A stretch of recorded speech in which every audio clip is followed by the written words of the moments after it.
seorang biarawati yang bernama Bernadette, lahir pada 7 Januari 1844 dan meninggal 16 April 1879 di usianya yang ke-35 tahun. Dia adalah seorang anak perempuan dari kota Lourdes di Prancis Selatan. Dia meninggal dalam keadaan telah menjadi biarawati. Namun setelah dimakamkan dan hendak digali 30 tahun kemudian, jenazahnya masih ada, tidak busuk dan tidak hancur sama sekali. Hanya rosario dan salib dalam genggamannya yang berkarat. Ia dimakamkan kembali, namun dalam penggalian berikutnya tahun 1925 tubuhnya tetap tidak membusuk. Jenazah seorang biarawati bernama Suster Bernadette tetap cantik dan harum dan utuh meskipun sudah meninggal sejak 16 April 1879. Pada 22 September 1909 untuk pertama kali jenazah Suster Bernadette diungkap ke publik karena jasadnya masih utuh dan belum menunjukkan kerusakan. Aromanya pun masih wangi. Sejak saat itu muncul pengakuan dan pernyataan resmi dari Gereja Katolik untuk orang yang telah meninggal dan jenazahnya masih dalam keadaan utuh dapat dikategorikan sebagai orang yang berbahagia atau orang suci, salah satunya Suster Bernadette. Tidak semua orang saat sudah lama meninggal namun jenazahnya masih dalam keadaan baik. Itu karena semasa hidupnya Suster Bernadette selalu melakukan kebaikan. Seorang uskup bernama Gilday dari Nevers bersama perwakilan Gereja Katolik melakukan identifikasi kepada jenazah Suster Bernadette. Jenazah Suster Bernadette berada di sebuah kapel di Prancis. Banyak orang yang terkejut ketika pertama kali melihat penampakan jasad Suster Bernadette. Tubuh mungil Suster Bernadette terbalut rapat memakai jubah biarawati. Walaupun jubahnya nampak lembab, namun tetap saja wajah Suster Bernadette masih cantik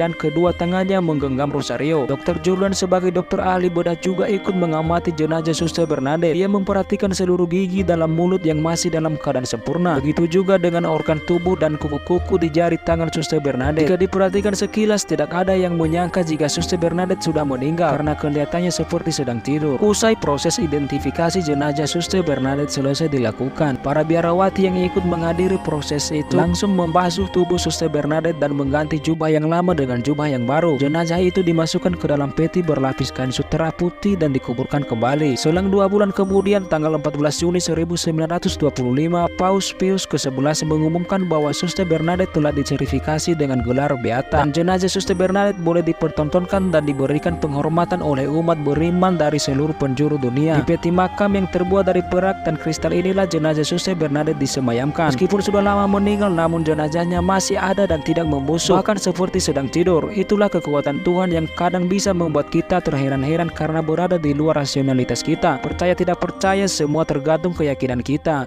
Terima kasih banyak sobat telah menonton. Jangan lupa di subscribe biar channel ini semakin berkembang.